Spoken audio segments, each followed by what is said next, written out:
नमस्कार। Welcome to the Swami Vivekananda Institute. आज हम जो है हिंदी नेट जेआरएफ के लिए हिंदी साहित्य का इतिहास शुरू कर रहे हैं और उसमें पहला टॉपिक है साहित्य इतिहास लेखन।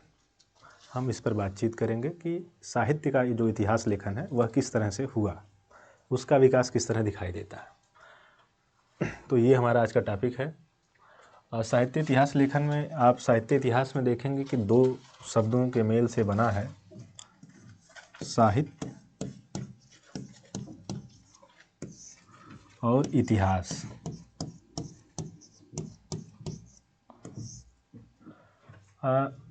ये भी एक ज़रूरत समझ में आती है कि साहित्य इतिहास लिखने की ज़रूरत क्यों पड़ी या साहित्य इतिहास लेखन की ज़रूरत क्यों पड़ी। उससे पहले हमें जानना पड़ेगा इतिहास लेखन की ज़रूरत क्यों होती है। इतिहास क्या है, ये एक बराबर सवाल उठता रहा है और तमाम हम बड़े इतिहासकारों की जो किताबें हैं उनको देख सकते हैं। ईएचकार वगैरह जो कहते हैं, इतिहास जो है अतीत की घटनाओं का जो है क्रमबद्ध विश्लेषण है। अतीत की घटनाओं का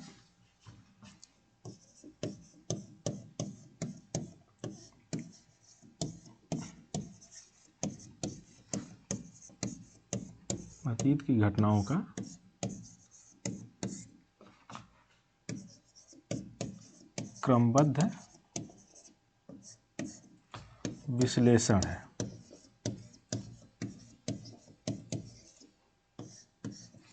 इसमें दो चीज़ ध्यान देने की है, घटनाओं का और क्रमबद्धता का।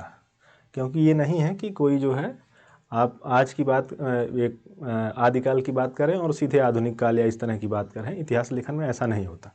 खास तौर से दो चीज़ों का ध्यान देना होता है। एक अनुसंधान का,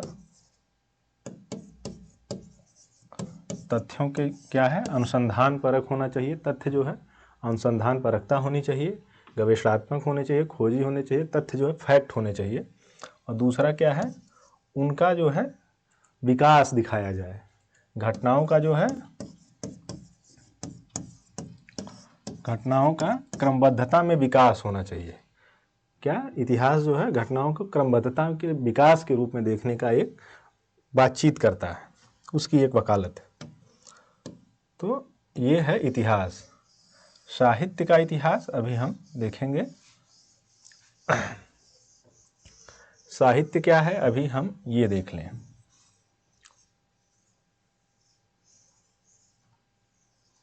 एक सवाल बार बार ये जहन में आता है कि आखिर क्या है साहित्य, किसे कहा जाए, क्या है साहित्य। साहित्य को अगर तोड़ दें तो दो शब्द है, सा प्लस हित।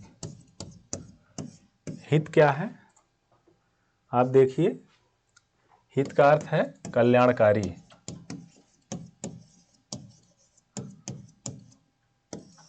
और क्या है, या इसे लोक मंगल भी कह सकते हैं।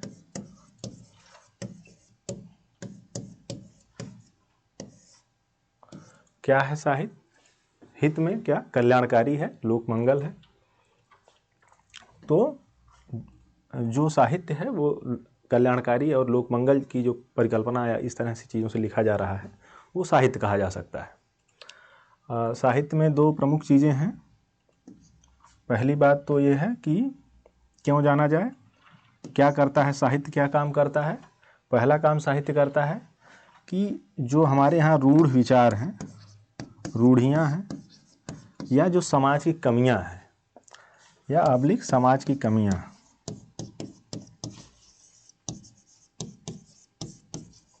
उनका प्रतिबिंबन है।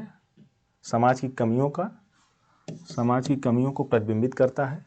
और सिर्फ प्रतिबिंबित नहीं करता, जब कवि कह रहा है कि साहित्य समाज का दर्पण है तो केवल वो समाज को ही प्रतिबिंबित नहीं करता, उनकी कमियों को ही रेखांकित नहीं करता, बल्कि उसके सुधारने की भी वकालत करता है कि कैसा होना चाहिए, सुधारने की भी वकालत करता है।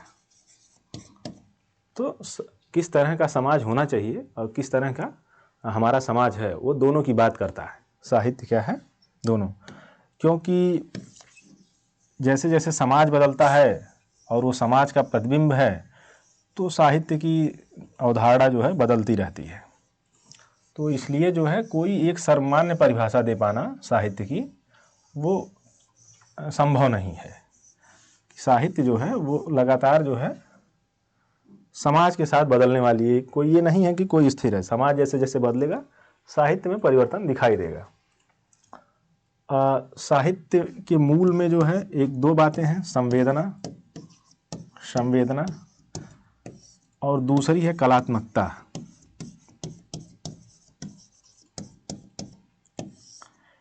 ये दोनों बातें, कलात्मकता खास तौर से साहित्य के किसी भी मूल में संवेदना का बात होगी, उसके मूल में संवेदना का जिक्र होगा। और दूसरी बात जो है कलात्मकता जो है उसे जो अन्य ज्ञानानुशासन है, अन्य जो ज्ञान के क्षेत्र हैं साहित्य को उससे अलग करती है। इसलिए बहुत ज़रूरी चीज़ें हैं साहित्य को देखने समझने के लिए और साहित्य में जो चीज़ें हों उसके लिए। ठीक है, अब हम जो है बात करेंगे साहित्य इतिहास क्या है। तो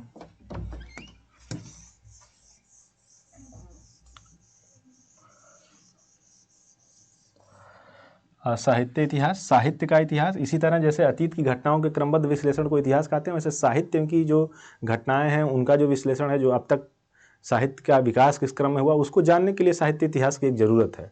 तो साहित्य इतिहास क्या होता है? ये एक रामचंद्र शुक्ल की परिभाषा है। रामचंद्र शुक्ल ने इसे परिभाषित किया है कि साहित्य के इतिहास को परिभाषित करते हुए उन्होंने लिखा कि जबकि प्रत्येक देश का साहित्य वहाँ की जनता की चित्रवृत्ति का संचित प्रतिबिंब होता है, तब यह निश्चित है कि जनता की चित्रवृत्ति के परिवर्तन के साथ साथ साहित्य के स्वरूप में भी परिवर्तन होता चला जाता है। आदि से अंत तक इन्हीं चित्रवृत्तियों की परंपरा को परखते हुए साहित्य परंपरा के साथ सामंजस्य दिखलाना ही या सामंजस्य दिखाना ही साहित्य का इतिहास कहलाता है। जनता की चित्रवृत्ति बहुत कुछ राजनीतिक, सामाजिक, सांप्रदायिक तथा धार्मिक परिस्थितियों के अनुसार होती है। रामचंद्र शुक्ल ये कह रहे हैं कि जो साहित्य है या जो साहित्य का इतिहास जो हम लिख रहे हैं, जो जिस साहित्य के इतिहास की बात कर रहे हैं, जिस साहित्य की बात कर रहे हैं, वो क्या है? वो जनता की चित्रवृत्ति का संचित प्रतिबिंब है, जनता की चित्रवृत्तियों का प्रतिबिंब है। और जनता की चित्रवृत्ति जैसे बदलेगी, और कैसे बदलेगी? वो जनता की चित्रवृत्ति जो है वो राजनीतिक, सामाजिक, सांप्रदायिक तथा धार्मिक परिस्थिति के अनुसार होती है। राजनीतिक, सामाजिक, सांप्रदायिक तथा धार्मिक परिस्थिति के अनुसार होती है। किन्हीं कालों में जिस तरह से इन परिस्थितियों का बदलाव होता है वैसे वैसे साहित्य में बदलाव होता है। आप आदिकाल में देखेंगे किस तरह से वीरगाथा काल, जब रामचंद्र शुक्ल उसका नामकरण करते हैं तो वीरगत जो प्रवृत्तियां हैं, जो वीर काल या इस तरह की जो लड़ाई झगड़े, युद्धोन्माद की जो बात है, आप देखेंगे वीर आदिकाल में बराबर दिखाई देता है।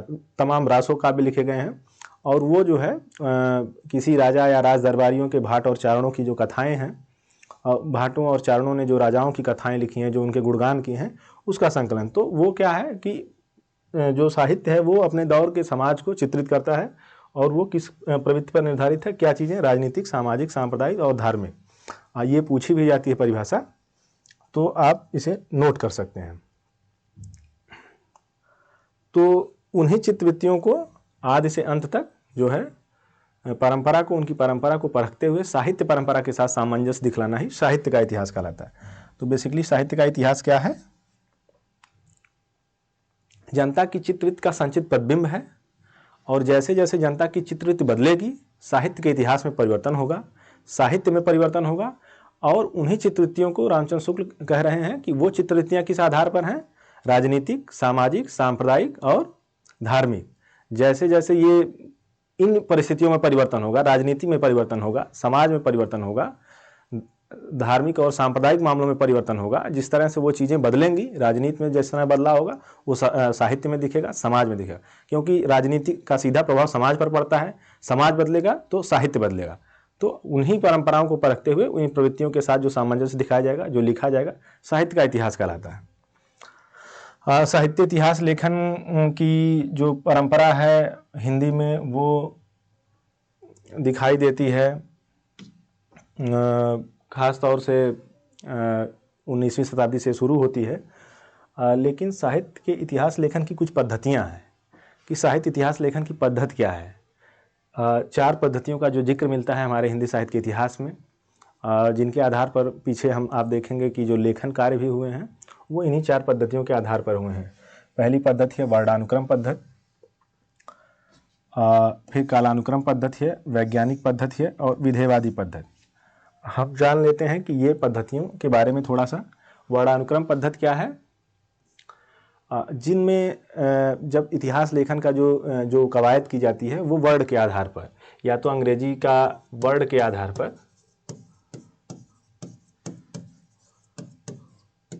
जैसे या तो अल्फ़ाबेटिकल आधार पर लिखे गए इतिहास, या आप हिंदी का जैसे आप चर्चा करें तो अगर हिंदी में इसे लिखना हो तो कहेंगे कि हम कबीर पर भी बात कर रहे हैं तो का से फिर दूसरे नंबर पर बात हम फिर केशवदास की करेंगे, या इसी तरह जो है का से पढ़ने वाले, फिर खा से पढ़ने वाले नाम, फिर गा से, तो एक नाम जो है वो एक वर्ड के वर्णानुक्रम आधार पर चलेगा, या अंग्रेजी के वर्ण अल्फ़ाबेट के आधार पर, या फिर हिंदी के, इस तरह से।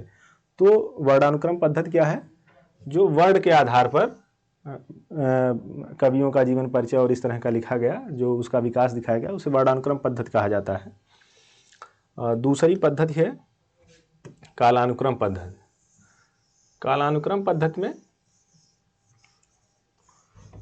पद्धति क्या है? कालानुक्रम पद्धति में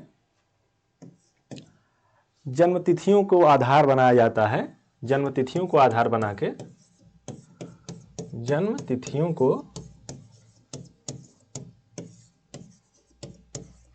बनाया जाता है। तो उस आधार पर जो लिटरेचर लिखे जा रहे हैं, जो संकलन किया जा रहा है इस लिटरेचर का, वो क्या है? कालानुक्रम पद्धति के अधीन आता है। आप देखेंगे कि इसमें जो है खास तौर से मिश्रबंध और जॉर्ज ग्रियर्सन के इतिहास का जिक्र होता है। जॉर्ज ग्रियर्सन, हम आगे चर्चा करेंगे इस पर। वर्णानुक्रम पद्धति में किसका जिक्र होता है? गार्सा दतासी का। गार्सा दतासी, इनके इतिहास का नाम क्या है? इस्तवार दला लिटरेतुर हिंदुस्तानी। और किसका जिक्र होता है वर्णानुक्रम पद्धति में? शिव सिंह सेंगर का।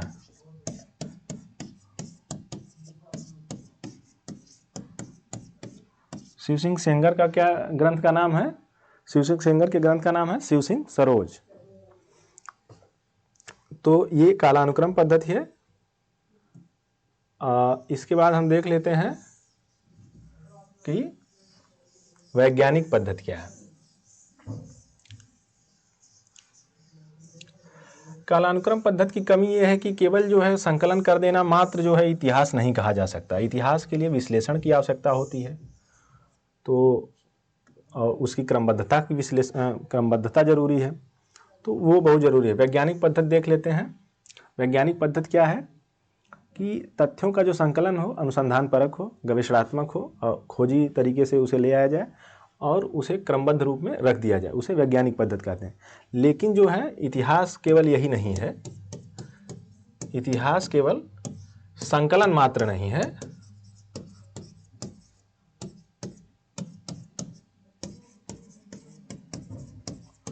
इतिहास केवल संकलन मात्र नहीं है, बल्कि इतिहास क्या मांग करता है? क्रमबद्धता और विश्लेषण की।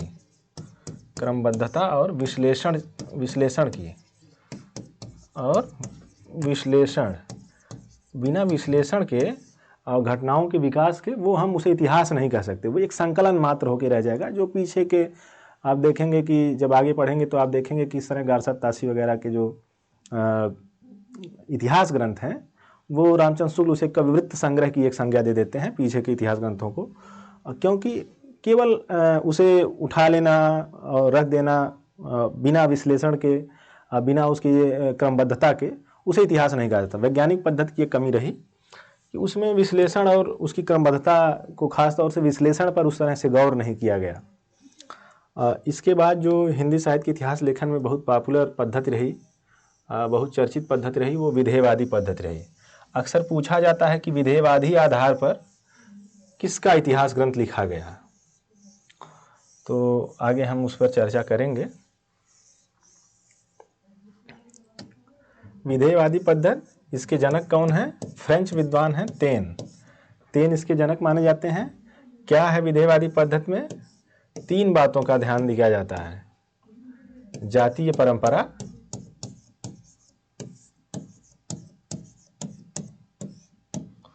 दूसरा वातावरण और परिस्थितियां।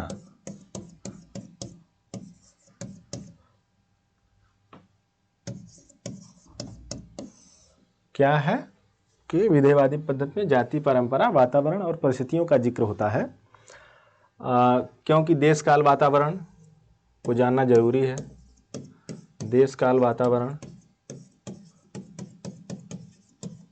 इतिहास लेखन में, और जो है दूसरा उन परिस्थितियों को जानना जरूरी है कि किन परिस्थितियों के कारण इस तरह की घटनाएं हुई, और या जो घटनाएं हुई और उनसे साहित्य में परिवर्तन क्या है, उन घटनाओं को जानना बेहद जरूरी है। 3 की विधेयवादी पद्धति है। इस पद्धति को आधार बनाकर रामचंद्र शुक्ल ने अपना इतिहास लिखा। हिंदी साहित्य का इतिहास जो रामचंद्र शुक्ल है वो विधेयवादी पद्धति पर आधारित है। तो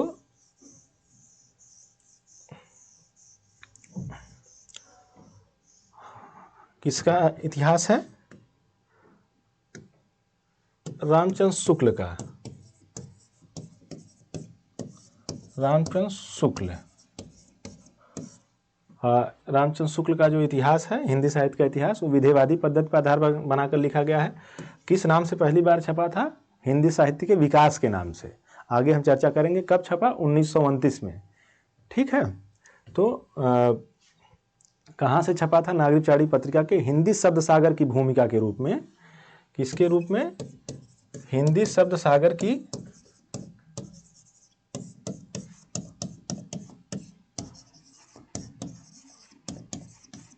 भूमिका के रूप में, हिंदी साहित्य का विकास के नाम से। हिंदी साहित्य का विकास, हिंदी साहित्य का विकास के नाम से 1929 में छपा था। बाद में उसका परिवर्धित रूप आया और हिंदी साहित्य के इतिहास के नाम से। तो ये है, ये पद्धतियां हैं जो किसी इतिहास के लिखने की, साहित्य इतिहास के लिखने की हैं। तो एक हो गई बात। हम आगे जिक्र करेंगे कि हिंदी साहित्य के इतिहास लेखन का प्रारंभ किस तरह होता है। आप देखिए कि ये फ्रेंच विद्वान हैं गारसा द तासी। गारसा द तासी जो हैं फ्रेंच विद्वान हैं, और इन्होंने पहली बार कोशिश की हिंदी साहित्य के इतिहास लिखने की। किस आधार पर लिखा है? वर्णानुक्रम। कुल कितने कवियों का जिक्र है इसमें? 738। 72 केवल हिंदी के कवि हैं इस्तवार दलाल तेतुर में। एंदुई का अर्थ यहाँ हिंदी है, और हिंदुस्तानी का अर्थ जो है हिंदुस्तानी के संदर्भ में है। ठीक, इस्तवार या हिस्ट्री है, और लिटरेचर, लिटरेचर का अगर आप अंग्रेजी करेंगे तो लिटरेचर आएगा। तो क्या है कि एक जो है ये हिस्ट्री है, हिंदी साहित्य या हिंदुस्तानी, एंदुई हिंदुस्तानी नाम दिया इसने, और 738 कवियों का जिक्र किया। 72 हिंदी के हैं, शेष कवि जो हैं उर्दू के। गारसा तासी का उर्दू से बड़ा प्रेम था। उन्होंने हिंदी उर्दू की बहस में, उर्दू का बड़ा योगदान है उनका भड़काने में हिंदी उर्दू की बहस को। तो वो एक बात है। दूसरी बात जो हम इस संदर्भ में करेंगे, पहली बार ये प्रकाशित हुआ 1939 में। 2 खंडों में प्रकाशित हुआ। पहला खंड 1939 में आया और दूसरा खंड आया 1947 में। ठीक, इसका जो दूसरा संस्करण आया वो 1971 में प्रकाशित हुआ, और दूसरे संस्करण में यह 3 भागों में बट गया। और कहाँ से प्रकाशित हुआ? ब्रिटेन और आयरलैंड की जो प्राच्य समितियां हैं अनुवाद की, पेरिस में, वहाँ मुद्रित किया गया। वहाँ से प्रकाशित हुआ, आयरलैंड की प्राच्य विद्या समिति से, और पेरिस में इसे मुद्रित किया गया। ठीक, पेरिस की संस्था। इसके बाद जो है, हालांकि ऐसा नहीं है कि केवल जो है ये प्रयास इन्होंने इस तरह से कर दिया कि कोई जो है इसके पहले ऐसी कोई परंपरा नहीं मिलती है। हालांकि वो इतिहास लेखन की परंपरा कतई नहीं है, लेकिन जो कवियों का संकलन है वो है।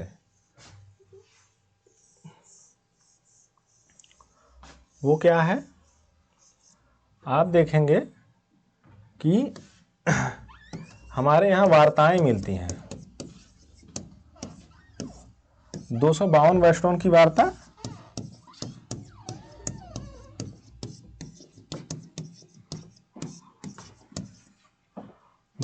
वेस्टर्न की वार्ता,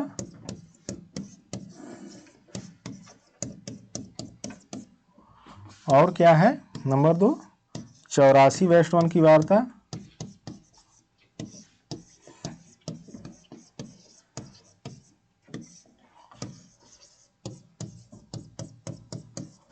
कौन है इसके रचनाकार, गोकुलनाथ।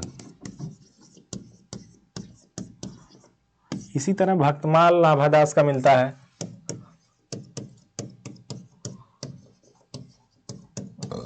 नाभादास का भक्तमाल। यहाँ आप देखेंगे कि जो है इसमें नाभादास के भक्तमाल हो गया, या 252 वैष्णव की वार्ता, या 84 वैष्णव की वार्ता, इसमें जो है कवियों का जो है एक संग्रह दिखाई देता है। जो 84 वैष्णव की वार्ता है, इसमें जो है वल्लभाचार्य के शिष्यों का जिक्र है। 252 वैष्णव की वार्ता में विट्ठलनाथ के शिष्यों का जिक्र है, विट्ठलनाथ। और ये कौन है, ये हैं वल्लभाचार्य के शिष्य।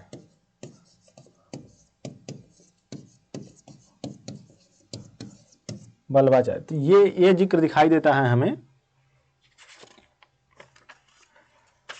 इसी तरह आप देखेंगे कि नाभादास के भक्तमाल में, नाभादास के अपने भक्तमाल में तमाम जो लिखा है, उन्होंने तमाम जो कवियों पर टिप्पणियाँ की हैं, जैसे कबीर, सूर, तुलसी के बारे में उन्होंने लिखा है।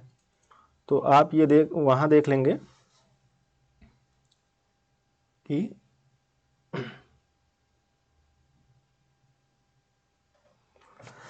कबीर, सूर, तुलसी के बारे में नाभादास के भक्तमाल में टिप्पणियाँ आपको मिलेंगी।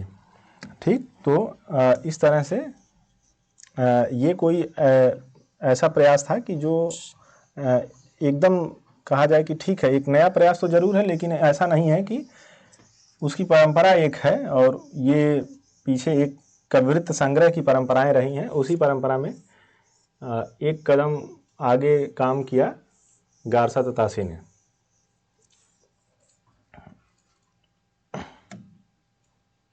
गारसा तासी के बाद जो सबसे प्रमुख आता है शिव सिंह सेंगर।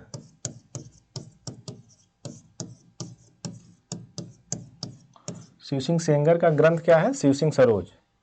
ये कब प्रकाशित होता है, 1883 में। शिव सिंह सरोज का प्रकाशन 1883 में होता है और कुल 838 कवियों का जिक्र है शिव सिंह सरोज में। तो कहीं कहीं मिलता है कि लगभग 1000 कवियों का जिक्र मिलता है। तो शिव सिंह सरोज में कितने, 838 कवियों का जिक्र है, लगभग 1000, एक सहस्त्र कवियों का जिक्र, जो बार बार आपको पूछा जाता है कि सहस्त्र कवियों का जिक्र किस रचना में मिलता है, तो आप शिव सिंह सरोज। इसके मतलब कहीं कहीं आपको मिलेगा कि जो उत्तरार्ध है उसमें 1003 कवियों का जिक्र है और पूर्वार्ध में 838 कवियों का जिक्र है। तो किसी किसी पुस्तक में आपको इस तरह मिल जाएगा। तो शिव सिंह सेंगर की रचना है शिव सिंह सरोज, कब प्रकाशित हुई, 1883 में। इससे पहले भी एक दो रचनाएं हैं जो भाषा काव्य संग्रह जैसे हो गया।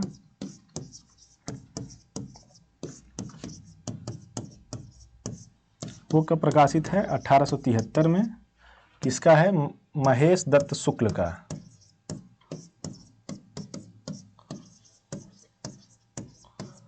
नवल किशोर प्रेस लखनऊ से छपा और हिंदी में लिखा जाने वाला ये पहला एक प्रयास था हिंदी भाषा में। इसके पहले भी एक छपा था जस्ट गारसा तासी के बाद। गारसा तासी के बाद छपा मौलवी करीमुद्दीन का तज़किरा ए सुअराई। मौलवी करीमुद्दीन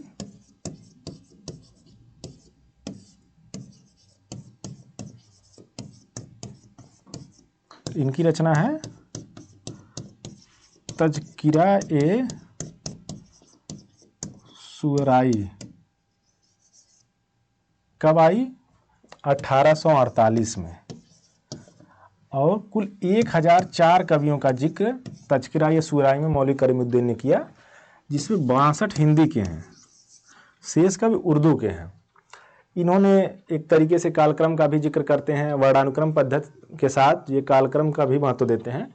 तो कहीं कहीं पूछा जाता है कि कालक्रम का पहले जिक्र कहाँ आता है, तो अक्सर इनका जिक्र तो शायद ही किसी परीक्षा में हो, लेकिन कहीं पूछ लेता है अगर, तो हम अगर जॉर्ज ग्रियर्सन का मॉडर्न वर्नाक्यूलर लिटरेचर दिया है और ये दिया है तो हम इसे टिक करेंगे, ना कि उसको।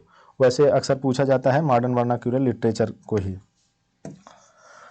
तो ये ध्यान रखेंगे। इसके बाद जो है ख़ास तौर से हिंदी साहित्य में आता है जो इतिहास लेखन की परंपरा में आगे, वो है the modern vernacular literature of northern Hindustan. इसके लेखक हैं जॉर्ज ग्रियर्सन।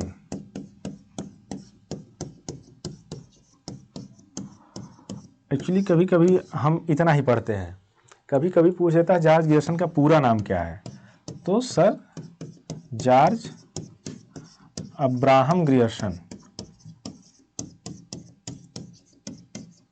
ये ध्यान देंगे। मॉडर्न वर्नाक्यूलर लिटरेचर कब आता है? ये आता है 1888 में। कितने कवियों का जिक्र है इसमें? 952। कितने कवियों का?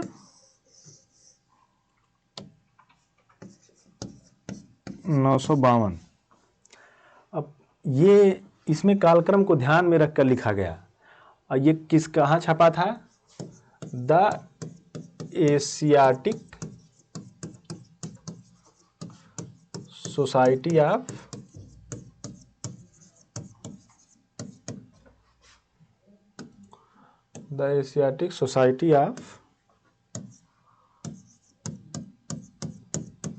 बंगाल पत्रिका के,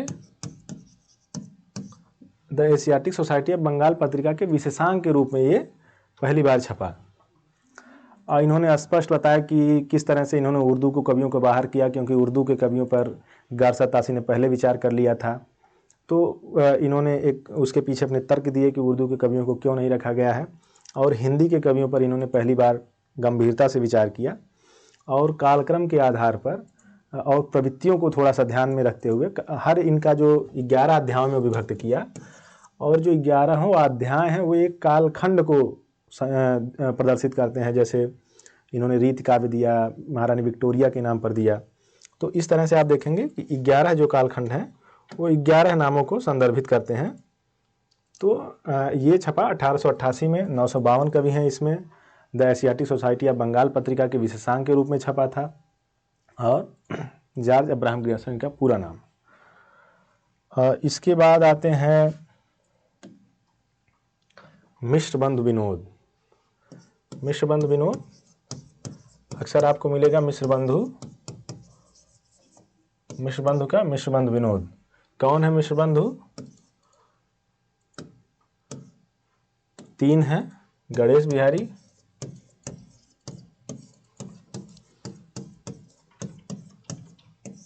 बिहारी, श्याम बिहारी,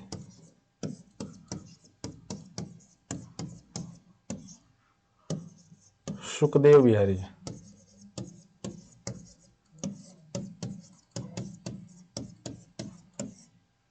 मिश्रबंधुओं के इतिहास, मिश्रबंधु का गणेश बिहारी, श्याम बिहारी, सुखदेव बिहारी कब छपा? 1913 में। पहला भाग 1913 में आया, और गणेश बिहारी का पहला ये मिश्रबंधुओं का जो पहला भाग मिश्रबंधु विनोद है 1913 में, पहले 3 भाग, और 1934 में चौथा भाग छपा। कुल कितने भागों में? 4 भागों में छपा। 4 भाग, पहला 3 भाग 1913 में, चौथा भाग 1934 में, और कुल 5000 कवियों का, लगभग 5000 कवियों का जिक्र है।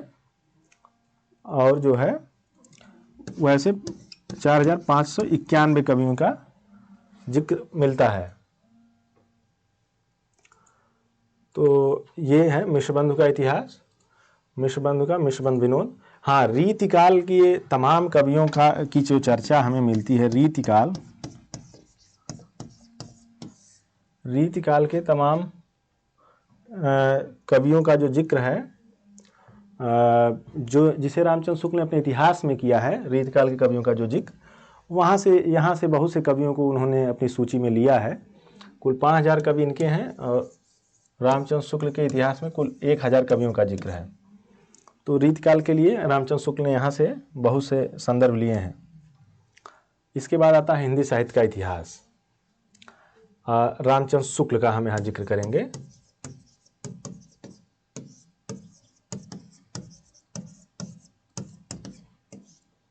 रामचंद्र शुक्ल का हिंदी साहित्य का इतिहास 1929 में प्रकाशित हो रहा है। हिंदी साहित्य का विकास नाम से। किस नाम से? हिंदी साहित्य का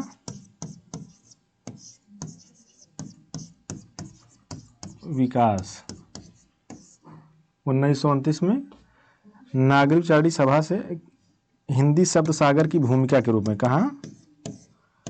हिंदी शब्द सागर की भूमिका के रूप में लिखा गया था।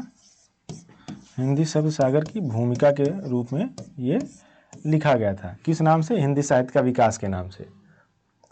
रामचंद्र शुक्ल ने 900 वर्षों के कालखंड को 4 स्पष्ट भागों में बांटा,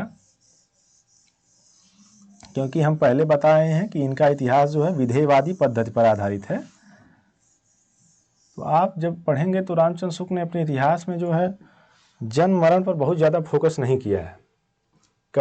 कवियों की रचनाओं के विश्लेषण पर बहुत फोकस किया। उनकी छोटी छोटी टिप्पणियाँ उनके इतिहास में उन्होंने उसके जो है कविताओं पर या उसके कृतियों पर दर्ज की हैं। तो रामचंद्र शुक्ल का हिंदी साहित्य का इतिहास जो है 1929 में हिंदी साहित्य के विकास के नाम से प्रकाशित हुआ। कहाँ प्रकाशित हुआ? नागरिक चार्डी सभा से हिंदी शब्द सागर की भूमिका के रूप में। अब जो है कुल 900 वर्षों का इतिहास को 4 कालखंडों में बांटा। 4 कालखंड कौन कौन से हैं? जैसे उन्होंने वीरगाथा काल कहा, आदिकाल को वीरगाथा काल, फिर भक्ति काल, रीति काल और एक तरीके से गद्य काल, जो आधुनिक काल है। ठीक। उन्होंने भक्ति काल को 2 खंडों में बांटा। भक्ति काल को 2 खंडों में विभाजित किया।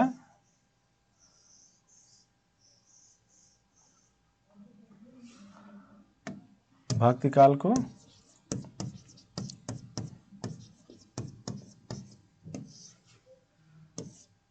क्या था? निर्गुण धारा और सगुण। निर्गुण को उन्होंने क्या किया? 2 खंडों में फिर किया। ज्ञान मार्गी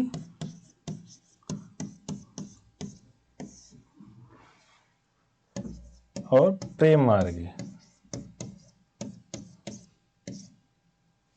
ज्ञान मार्गी और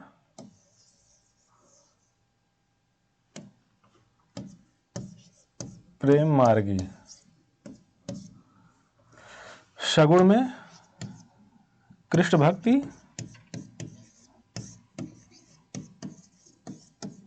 हालांकि वहाँ राम भक्ति पहले दी है इनके इतिहास में, और फिर राम भक्ति, लेकिन कृष्ण भक्ति और राम भक्ति, इस तरह उन्होंने विभाजन किया। अच्छा, रीतिकाल नाम जो है रामचंद्र शुक्ल ने दिया। इसके पहले जो रीतिकाल का हम जिक्र कराए हैं कि वो मिलता है, जॉर्ज ग्रियर्सन ने रीति काव्य कहा था।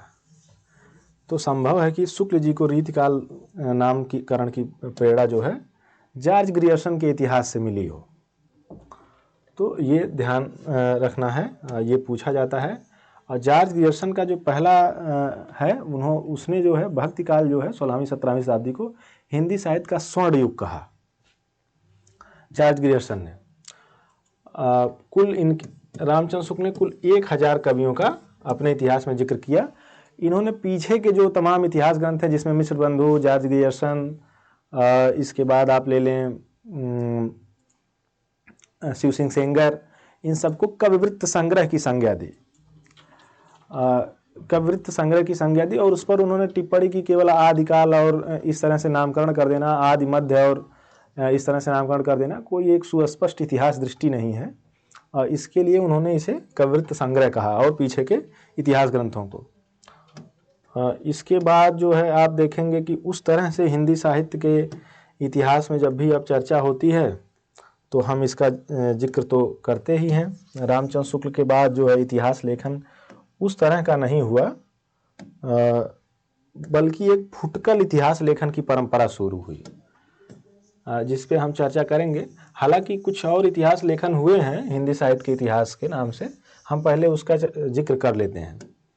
हिंदी साहित्य के इतिहास के नाम से 1973 में एक किताब संपादित की डॉक्टर नगेंद्र ने। किसने? डॉक्टर नगेंद्र ने, और हरदयाल के साथ। इसी तरह इनकी एक बड़ी रीति काव्य की भूमिका, एक फेमस इतिहास ग्रंथ है रीति काव्य की भूमिका।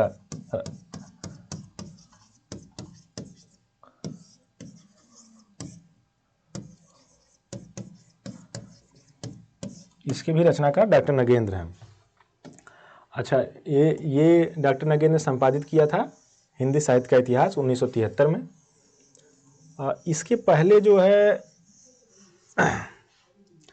एक इतिहास ग्रंथ और प्रकाशित हुआ, उस तरह का लेखन कार्य था हिंदी साहित्य का, बहुत नाम सुनने में आता है, हिंदी साहित्य का वैज्ञानिक इतिहास।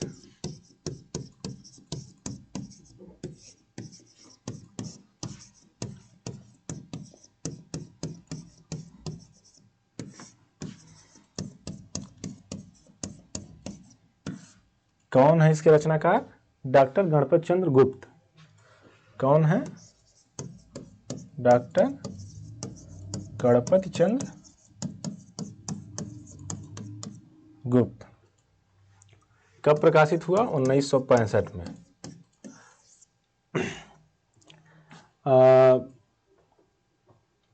गणपत चंद्र गुप्त जो है तार्किक आधारों पर तमाम विश्लेषण करते हैं। सालभद्र सूरी को पहला लेखक मानते हैं और 1184 के आसपास से ये बात शुरू करते हैं। पीछे की हिंदी की अपभ्रंश की और इस तरह की जो लिखी जा रही थी रचनाएं, उनको ना शामिल करने की एक तरह की कवायद करते हैं।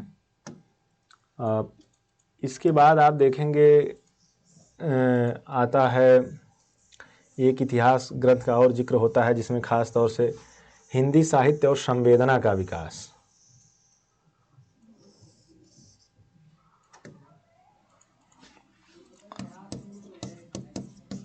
हिंदी साहित्य और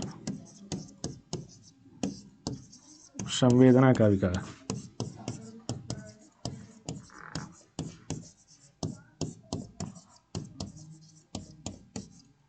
इसके लेखक हैं रामस्वरूप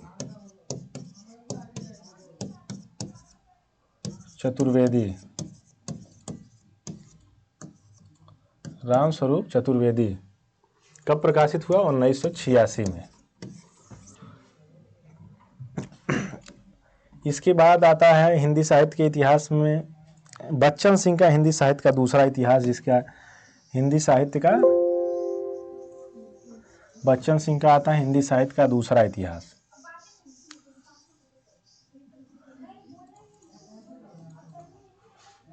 हिंदी साहित्य